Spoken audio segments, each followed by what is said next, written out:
এই জন্য আমি মাঝে মাঝে কবুতরকে বুট খেতে দিই, মিক্সার খেতে দিই। যখন ছোট বাচ্চা থাকে তখন আমি মুরগির যে ফিড অর্থাৎ ব্রয়লারের ফিডগুলো নাও খেতে দিই। এই যে দেখুন খাইতেছে।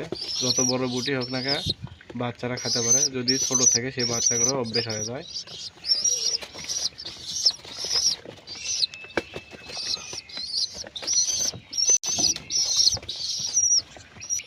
এই যে দেখুন আমার ভদ্র মুগরিগুলান, এই ভদ্র মুগরিগুলানের জন্য আমার আজকে প্রবলেম। দেখেন বুটগুলান খাইতেছে না, এদের কারণে আমার কবুতরগুলান সকাল সকাল তাদের ঘরের ভিতর প্রবেশ করেছে ইয়ার করার।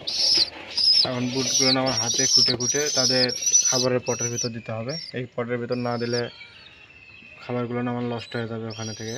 এরা আর সারাদিন খাওয়ার জন্য নামবে না। দর্শক, ভিডিওটি আছে এই পর্যন্তই। আবার দেখা হবে অন্য কোনো ভিডিওতে।